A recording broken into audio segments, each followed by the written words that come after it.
السلام عليكم. طبعا عدد من التيك توكر اتقبض عليهم، شاكر ومداهم، ودول قالوا معاهم مخدرات. وده طبيعي، ناس بتكسب ملايين الملايين وهم قاعدين هيصرفوا فلوسهم على ايه؟ اهم حد قبضوا عليه من وجهة نظري محمد عبد العاطي، اللي بقدم برنامج اسمه مع كامل احترام. صراحة انا كنت بقول ده متساب ازاي؟ الفاظ بذيئة او الفاظ خارجة وشكل غريب واستظراف غير عادي، ويعني زي ما اقول كده في منتهى القباحة. انا كنت بستغرب الراجل ده عايش ازاي، او الراجل ده مش بتحبس ليه، او مش بتقبض عليه ليه، مش بتعمل فيه محاضر ليه. والحاجة الغريبة انه بقول متجوز بس مش عارفة عنده ولاد ولا لا. بالالفاظ دي امال بيتكلموا مع بعض هو ومراته ازاي؟ ده الفاظه منتهى السوقية والبذاءة.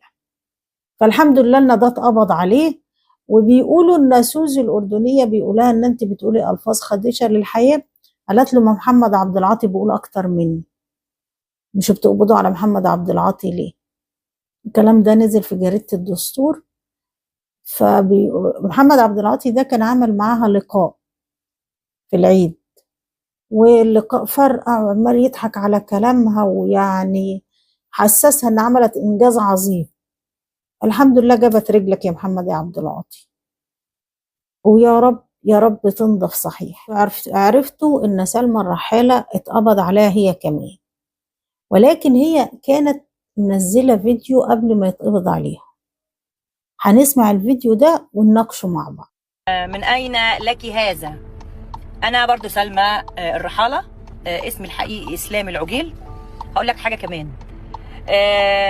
رحت سلطنة عمان من 3 سنين، عملت إقامة هناك وجبت عفش من أيكيا ونقلت عيالي الجامعة، بنتي الجامعة هناك، ووديت ولادي مدارس، صرفت 2 مليون جنيه كمان في سلطنة عمان. وجابت عفش من ايكيا وصرفت 2 مليون جنيه هناك، ونقلت بنتها الجامعة هناك، والوضع مش عجبها، رجعت. احنا هنشوف لها فيديو من على صفحتها سنة 2022، يعني من 3 سنين زي هي ما بتقول.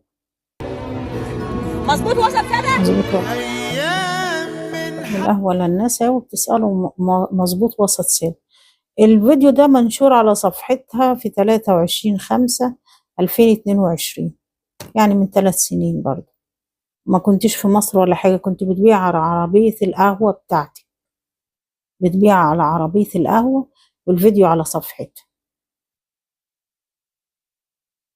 ده فيديو تاني ليها في 2/2/2022. طبعا شكلها يعني أنا ماشية في الشارع كده وجبت سندوتش بقى جبنة قريش على خيار على بتاع، قلت بقى إيه، وأنا واجهة البلدي، أنا إسلام اللي جايباها من تحت الصفر، ولسه ما لما تشوف عندي كومباوند. طبعا انتوا شايفين الملايين اللي عمالة تتكلم فيها. عندها بيت في السويد، وعندها بيت في وبصر، راحت فينيسيا ولا راحت السعودية، حتت كتير كده راحتها، وان هي حبة في يوم من الايام عندها كومباوند. ده كله منين؟ من السمسارة. انتوا مش عارفين ولا ايه؟ مش سمسارة، شغالة سمسارة. بس احنا هنشوف فيديو ليها وهي بتحكي عن اصلها، بتحكي عن اصلها. كنت فاكراها مصرية بصراحة، يعني فاكراها أصلها مصري، لكن احنا هنشوفها وهي بتتكلم عن أصلها وعن عيلتها. بص اقول لك على حاجه، انا مش هستعر من اهلي يعني. انا جدي الله يرحمه بامي كان عنده قهوه. يعني هي الست أهلها ناس أرزاقية زي أهلنا، ناس كتير. ده عنده قهوة وأهلها كانوا شغالين سماسرة، وهي بتعمل قهوة زي والدتها. الكلام ده عادي خالص، والناس شغالة عادي، وست عادية خالص. الفيديو ده نازل في 11/12/2021، يعني من 4 سنين. وهي بتحكي عن ان اهل عيلتها ناس يعني ارزاقية. تمام، احنا 2025، يعني مر 4 سنين عليه. نفسه للأستاذة سلمى، يعني خلانك كانوا شغالين بالسمسرة من سنين، وأهلك ما عملوش الملايين والمليارات اللي حضرتك عملتها لي. ليه خلوكي تطلعي تشتغلي على عربية قهوة؟ ما هم اشتغلوا نفس الشغلانة اللي انت اشتغلتي سمسار، ولا انت غيرهم ولا ايه؟ نشوف الفيديو ده كمان معاه. ابويا بنا كده كمان. فانا عايزاك تعرف تقولي بس انا مش ابوها بنا راجل ارزاقي زي اهالينا كلها، ناس ارزاقية والناس كلها ارزاقية. في الاربع سنين، الفيديو ده كان نازل سنة 22 17/6/2022 اللي بتقول فيها ان ابوها بنا. طيب يا أستاذة سلمى، الثلاث سنين دول فين؟ يعني من 3 سنين انت كنت في البلد هنا والفيديوهات بتاعتك اللي بتقول كده. ما فيش سلطنة عمان، ممكن تروحي خطفايا زيارة، لكن مش نقلتي إقامتك وجبتي وملايين وأيكيا والكلام اللي حضرتك بتقولي. واللي يثبت الكلام ده الفيديوهات بتاعتك، أنا مش جايبة حاجة من عندي. ده هنعرف جنسيتها إيه. أنا قلت لكم قبل كده أنا كنت فاكراها مصرية. ابو جدي فلسطيني. الفيديو اللي سمعناه ده إن هي فلسطينية، بس هي ما راحتش فلسطين خالص. يعني أنا كنت فاكراها مصرية، بس هي فلسطينية. هي بتقول إن هي فلسطينية، عرفت الكلام من ده من عمامها، وما راحتش فلسطين خالص. يعني هي مش مصرية أساسا، جذورها مش مصرية. يعني سلمى الرحالة كده فلسطينية أو من أصول فلسطينية. ووسيم يوسف اللي كان متبرع لشيكا وعياله بفلوسه وآيفونات والحاجات اللي انتوا عارفينها وقلناها قبل كده، برضه هو من أصول فلسطينية. أنا كنت فاكراه أصول أردنية إماراتي. لا، الكل كتب كومنتات وقالوا لك ده وسيم يوسف، ده فلسطيني الأساس. وطبعا سلمى الرحال لها كذا فيديو عليه بتتكلم عن عملية وسيم يوسف وبتدعم وسيم يوسف. ناس ابتدت تتكلم عن هبة ومشاكلها مع حماتها، وممكن تكون ان هي اتبرعت لوسيم يوسف بكلية شيكا. طلعت سلمى الرحالة دي وشتمت شتيمة في الناس وهددتهم تهديد، والفيديو موجود عندي على القناة. يعني هي ووسيم ويوسف ممكن يكونوا قرايب يا جماعة، ما هم من أصول واحدة. يعني ممكن تكون هي امال بتدافع عنه باستماتة ومن الشيوخ المتحضرين. مع ان انا لما عملت فيديو عن وسيم يوسف كل الناس قالوا لي هو ولا شيخ ولا حاجة، ده في ناس قالوا له متصهين كمان. وبعدين يا وسيم يوسف راجل من اللي بيأيدوا فكرة الديانة الإبراهيمية، وبيأيد فكرة التبرع بالأعضاء. أصل الأعضاء دي كانت ملك الناس، مش هبة من عند الله، ما لله لله. فبرضه لقيت حواليه كلام. فهي من المؤيدين، وكانت يوم عمليته منزلة فيديوهات عمالة تدعي لوسيم يوسف، تقريبا قريبه، الله أعلم. لكن نشوفها وهي بتتكلم عن إنجازاتها لمصر وإزاي هي بتكسب ملايين. انا عارفه ان مش ده وقته، واحنا اصلا في حرب خارجيه على البلد، بس انا مواطنه من البلد دي.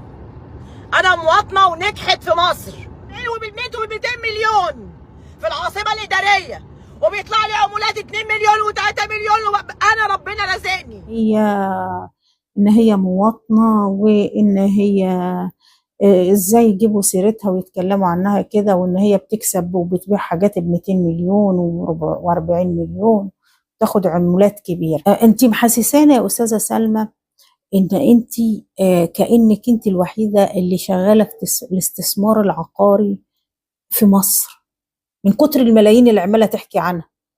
محسسانا ان ما حدش واخد باله ان في شقق وفي فيلل وفي عقارات بتتباع في مصر غير حضرتك.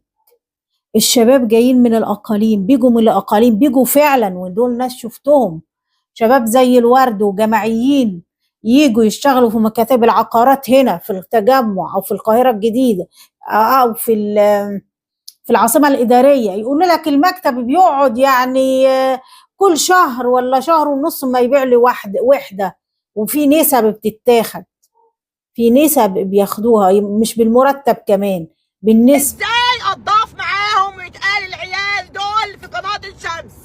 انا عارفة ان هو مش وقته ولا وقت كل الكلام ده، بس انا مواطنة. المواطنة الواحدة في مصر او المواطن الواحد يساوي 100 والسمسرة بتكسب كده يا أستاذة سلمى. طب ما ده ممتاز، ده ممتاز. عرفينا السكة، عرفينا السكة انت زي ما احنا شفنا اهلك ناس غلابه، يعني انت طالعاها زي ما انت قلتي من تحت فعلا ملايين مره واحده، وسويسرا والسويد وابصر الامارات، والامارات دي عامل مشترك يا جماعه، عامل مشترك عند كل التوك توك، وبتهدد الناس، بتهدد الناس، لا فيديوهات بتشتم وتهدد. طب انت بتهدد الناس ليه؟ يعني انت ست سمساره تطلع لك عموله من هنا، قرشين من هنا، وهي ماشيه، حتى لو مش شغاله في البيزنس وهتعملي كومباوند، فانت مش فاضيه للمهاترات بتاعت التيك توك دي، يعني انت مش فاضيه لها، انت وقتك بالثانيه، انت وقتك بالثانيه يا استاذه سلمى. وبعدين حضرتك ممكن تفيدينا بقى وتفيدي البلد، بدل انت بتكسبي ملايين كده الناس تشتغل زيك. انتوا كلكم بتكسبوا ملايين، محدش بيكسب الافات، محدش بيكسب الافات، كلكم ملايين. كلنا شفنا الفيديوهات بتاعتها وهي رايحه لدينا مراجيح بتديها فلوس، وبتقول لها الاستاذه ليلى في السويد وعم احمد، وهي بتديه فلوس، وبرضو الأستاذة ليلى، وبعدين قالت ليلى مقرت بعد كده. وبرضو شفنا الفيديو بتاعها وهي بتتكلم عن بيع كلى، وهي بتكلم ليلى الشبح. ففي حاجات كده غريبة. بطلي تهديد للناس يا أستاذة سلمى، بطلي تهديد، وبطلي تطاولي على الناس وتتعاملي الناس بفوقية، بطلي تعاملي الناس بفوقية. هي لو السمسارة بتجيب المبالغ المهولة دي كانت الشباب اللي بيروحوا، الناس بتشتكي، الناس بتيجي من الأقاليم تنام في الشوارع، والآخر يعني يقول لك مفيش الكلام ده. انتوا تعبتوا الناس وشككتوا الناس في أنفسهم وخليتوا الناس مش راضية بعيشتها. بعدين سؤال أخير بيفرض نفسه، حضرتك بتدعمي وسيم يوسف، هل عشان انتوا من أصول فلسطينية زي بعض، ولا في حاجة تانية احنا مش فاهمينها؟ يا ريتك توضح لنا، ويا ريتك توضحي لنا ازاي الناس تكسب الملايين كده. ده احنا كده هنجر نفسنا ونطلع على المدن، على العاصمة الإدارية نشتغل في السمسرة بقى بالملايين الملايين، كأن ما فيش شركات استثمار عقاري في البلد، ما فيش استثمار عقاري في البلد. طلعت مصطفى والمقاولون شركات كبيرة، واعمار وشركات كبيره جدا، كل دول الناس سايبينهم، وانت ماسكينك انت ماسكينك انت عشان تطلعي على التيك توك، عندك وقت للتيك توك؟ ده انت وقتك بالملايين. ارحمونا واحترموا عقليتنا. طبعا هي اتقبض عليها، ويا رب الحقيقه تبان، يا رب الحقيقه تبان. ليه خدش الحياه تطاول على قيم الاسره؟ هي طلعت شتمت في فيديوهات كتير وهددت فيديوهات كتير، ويا ريت موضوع الاعضاء والدارك ويب اللي موجود على التيك توك ده يبان لنا الحقيقه فيه. مصريه مشكوره، والله مشكوره، الناس دي بتتعب فعلا، فعلا بتعب، يلاقوها منين ولا منين؟ فربنا ينصر بلدنا ويحفظها.